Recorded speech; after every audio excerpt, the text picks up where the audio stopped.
AITA for telling my brother's fiancée she's not special enough for a white dress? Okay, so I've never posted here before, but my phone is blowing up, half my family is icing me out, and my brother's fiancée might have just blocked me on Instagram? So I need to vent somewhere before I end up rage cleaning my bathroom at 2 a.m. again. Let's back up. My younger brother, we'll call him Nick, is 28, I'm 32. I've always been more of the responsible sibling, got my degree, stable job, married, kid. You know the type. Nick's more, let's call it aspirational. He's had 6 different career paths in 8 years, lived in 4 cities, and once tried to start a podcast about NFTs and failed by week 3. But whatever. He's my brother. I love him. Enter Sierra, the fiancée, the main character. They met at a sound bath in Joshua Tree. Her words, not mine. She's all about energy and manifesting abundance, and once told my 6-year-old daughter to stop thinking in limitations. She's the kind of person who says, actually, I don't believe in clocks when you ask what time she wants to meet for lunch. Last weekend, my parents invited everyone over for dinner to celebrate the engagement. Just family. Pretty casual. Spaghetti and meatballs, garlic bread, you know the vibe. My mom even let Sierra bring her non-dairy, gluten-light lasagna that literally no one touched except her. So dinner's fine at first. My husband and I are chatting with my uncle about Taylor Swift tickets. My daughter is doing cartwheels on the lawn. Nick is telling everyone about some new mindfulness incubator he might launch. And Sierra's sipping her reishi mushroom tea from a mason jar she brought herself because apparently our glasses are toxic. Then someone, I think my aunt, asks if they've started planning the wedding yet. And Sierra, with the fakest little laugh, goes, well, we were going to do a traditional wedding, but then we realized we're not really into performative purity culture, so I probably won't wear white. It just doesn't feel authentic for me. Now you have to understand, she said this while looking directly at me. I got married 3 years ago. I wore a white dress. And yes, I had a kid before I got married. Everyone at that table knew it. She knew it. This wasn't some casual statement. This was a serve. A smug, backhanded, lemon in the paper cut kind of comment. I blinked, took a sip of wine, and I said, right, makes sense. I mean, white is kind of reserved for people who haven't been the third girl in a polyamorous couple on a commune in Topanga. The table went silent, like fork-scraping silence. Nick choked on his LaCroix. My mom muttered, oh my God. My husband squeezed my knee under the table like I was a toddler about to knock over a glass. Sierra did that tight-lipped smile that white girls do when they're about to cry but don't want their eyeliner to smudge. Then she said, wow, that was wildly unnecessary, and I just said, so was the shade, but here we are. They left early. My mom looked like she aged 7 years in one evening. My phone started blowing up before I even got home. Cousins, siblings, even my dad, all texting variations of what the fuck did you do, and apologize before this becomes a thing. Apparently, Sierra told Nick she can't be around someone so bitter and judgmental. She also posted some cryptic Instagram story about cutting toxic energy even when it shares your DNA, which feels directed. Here's the thing, I know I was petty. I'll own that. But I also didn't start it, and I'm tired of these smug little comments getting brushed off because she's just like that. Anyway, that's where we're at. Sierra's not speaking to me, Nick is disappointed, his words, and my mom wants me to apologize for the sake of family harmony. But I'm not sorry, at least not yet. So, after the dinner disaster, I gave it 2 days.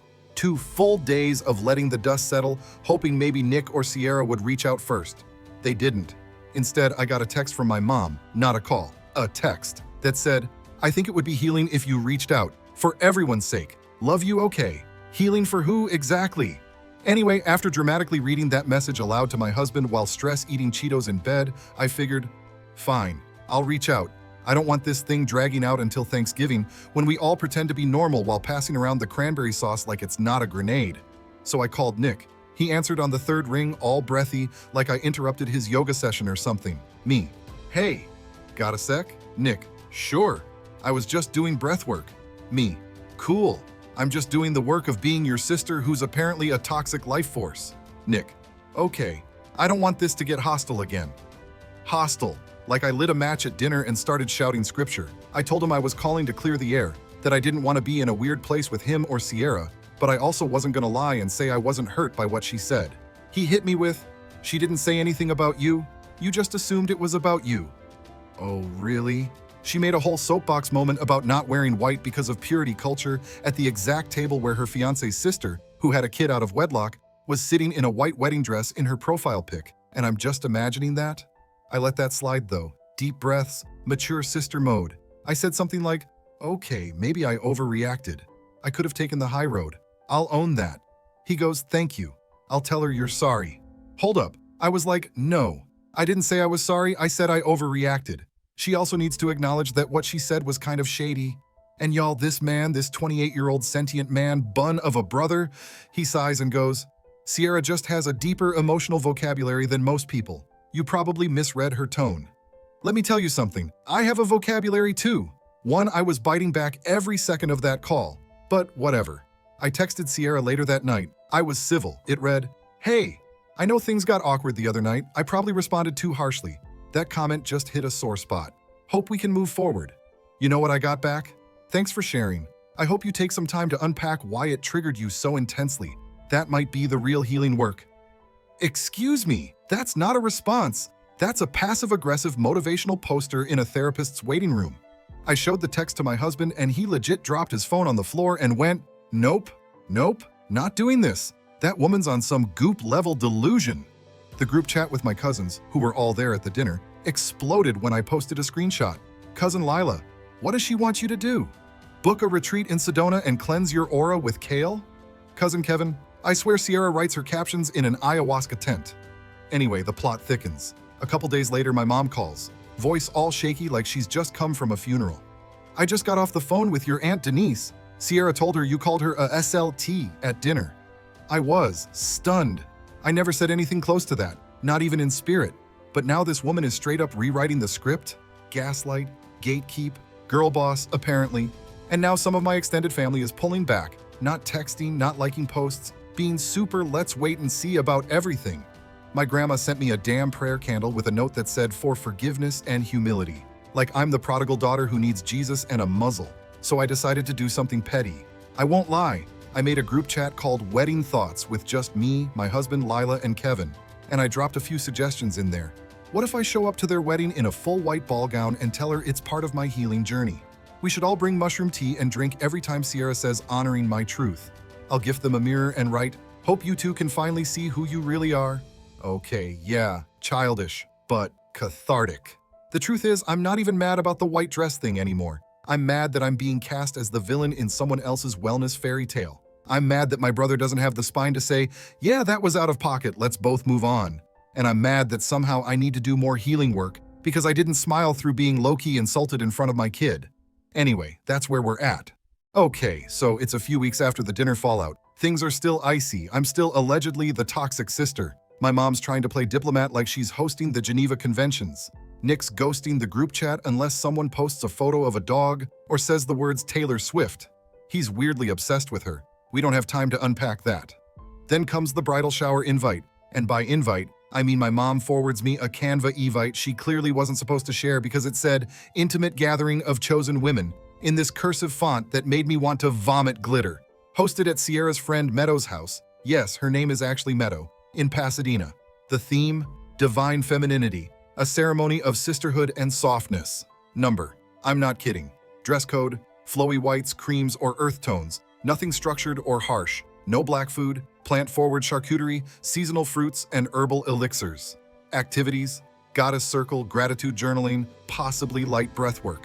I didn't even know breathwork could be light or heavy. Apparently it has settings now. I told my mom I wasn't going. She freaked out. "You not showing up will confirm everything Sierra said about you being jealous and bitter. Just go, smile, take a bite of a beet hummus cracker and then go home. You can do that for family." So fine, I go. I wear a cream linen dress I bought on clearance at Target and show up with a bottle of overpriced elderflower soda because I figured wine would be too low vibrational. Meadow's house is exactly what you think it is. Crystals on every windowsill, a bathroom sign that says pee with intention, and an altar that's just a folding table with feathers and a framed photo of Frida Kahlo next to a butternut squash. There are about 15 women there. I know 3. My mom, my cousin Lila, God bless her for showing up, and Sierra. Everyone else is some flavor of life coach, intuitive stylist, or birth doula for dogs. I'm not joking. One woman does dog hypnotherapy. She gave me a card. Anyway, we're about an hour into it. Everyone's sitting in a circle on these floor cushions, sipping Blue Lotus and Tulsi infusion, which tastes like if sadness had a temperature, and passing around a talking stick. And I'm doing my best to zone out respectfully. Then it's Sierra's turn to speak. She takes the stick, closes her eyes for a good 15 seconds like she's downloading her speech from the moon, and says, "I just want to thank everyone for being here in this sacred space." This circle is about radical softness, about stepping into our divine power and choosing love. And I especially want to thank the women in my life who've challenged me because iron sharpens iron. Okay, I'll admit that almost sounded sweet, but then she looks directly at me, again, and says, even if some energies aren't aligned yet, I believe all women carry the capacity for transformation. Some of us are just earlier in our healing queue, every single woman in that circle doing the fake, gentle, hum of agreement. You know the one? Y'all, I bit the inside of my cheek so hard I tasted blood. After that, we moved to the kitchen for snacks. That's when things got cheesy, literally. So Meadow has this giant, intuitive charcuterie board, like 6 feet long, covered in edible flowers, figs, beet-dyed goat cheese, crackers made of God knows what, and this absolutely massive wedge of brie in the center, topped with lavender honey and bee pollen. I'm just trying to survive. I grab a cracker, put a tiny piece of brie on it, and Sierra walks over holding a glass of that sadness tea, and without skipping a beat, says, "Hey, can you not touch the brie? It's kind of meant to be the centerpiece. The cheese was the centerpiece." I looked at her, blinked, looked at the wedge of brie again, and I said, "Oh, sorry. I forgot the cheese had feelings." She narrowed her eyes and whispered, "You're being disruptive again." Lila, who had just popped a grape in her mouth, damn near choked from holding back laughter. I wanted to high-five her soul, so I walked away. I went to the side patio, called my husband, and ranted for 10 full minutes while standing next to a potted eucalyptus that I'm 90% sure was being used for aura alignment. I was ready to leave, but my mom found me and begged me to stay until cake. Yes, there was cake, vegan lavender cake with no frosting. It tasted like soap and sadness. Then came the real kicker. Before we left, Sierra stood up and announced, "As a gift to everyone, I'm offering aura readings. It's part of my practice now." Now, I was absolutely not signing up for that, but my mom pushed me forward like I was auditioning for Broadway. I sat down. Sierra closed her eyes, did some slow breathing, hovered her hands over me, and after 30 seconds said, "There's a lot of blocked energy in your throat chakra. You're holding on to years of resentment. It's making it hard for others to connect with you." I stared at her, and then, I swear to God, I said, "You know what's blocking my throat chakra? The fact that I haven't screamed since dinner." Dead silence. Again, except for Lila, who full-on snorted. Needless to say, I left early. Again. And now Sierra's posted a reel of the bridal shower on Instagram with a caption that reads, "Surround yourself with women who see you, who soften you, who don't bring hostile energy into sacred spaces." So I guess I'm hostile now because I touched the cheese and didn't buy into her aura cult. That's where we're at. All right, buckle up. So after the bridal shower turned chakra-shaming ceremony, I was fully prepared to ghost the entire wedding process. I told my mom I'd send a gift, maybe show up for the ceremony if there was an open bar and no sage burning. I even started looking up babysitter rates just in case we bailed completely and wanted to take our daughter to Disneyland that weekend instead, because that would be a more emotionally stable environment than hanging around Sierra's quartz crystal crew. But then, the family intervention happened. Yep, my mom invited us over for a casual Sunday dinner, just us, Nick, Sierra, and my dad. No cousins, no aunts, no buffer zone. I should have known something was up when she texted, "Bring something your daughter likes to do, maybe crayons," like she was trying to defuse a bomb by distracting it with Play-Doh. We show up. There's a weird vibe right away. My mom made this whole peaceful table spread with candles and soft jazz playing. Sierra's already there, sitting cross-legged in the corner like she's waiting for a psychic download. Nick's drinking tea out of one of those glass mugs that looks like it was stolen from an Instagram flat lay. My dad, hiding behind the Sports Illustrated like it's a hostage shield. My daughter, bless her chaos-loving heart, immediately grabs her crayons and starts drawing on the back of one of Sierra's printed, intention-setting worksheets. I didn't stop her, so we eat dinner, kinda. No one says anything except my mom making small talk about the Great British Bake Off, and Sierra occasionally muttering stuff like, "This kale was definitely picked during waning moon energy." No idea what that means. Then, right after dessert, lemon tarts that tasted like sadness and commitment. My mom clears her throat and says, "Okay, we're gonna try something healing." Nick nods like this was all pre-planned. Sierra goes, "We're going to have a reconciliation circle." I laughed. I actually laughed out loud. I thought she was joking, but nope, they were dead serious. My mom pulled out a talking stick, not a metaphor, a literal driftwood stick wrapped in yarn and fake feathers. Said she got it on Etsy. Said it was just for guidance, not appropriation. I looked at my husband. He looked at me. We both did that couple telepathy thing where your eyebrows talk. But my daughter, she's into it. She whispers to me, "Can I hold the magic stick first?" So they let her start. She holds the stick, shrugs, and says, "I drew a unicorn with sunglasses." That's all icon. Then Sierra goes. She holds the stick like it's humming with power and says, "I want to honor this space by naming the harm I've experienced."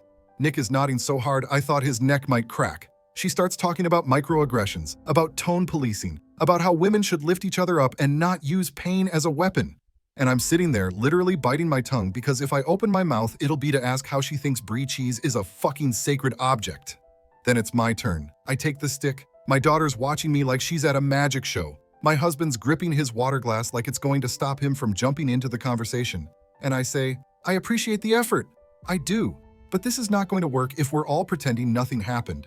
If we're going to have this healing thing, then let's be real.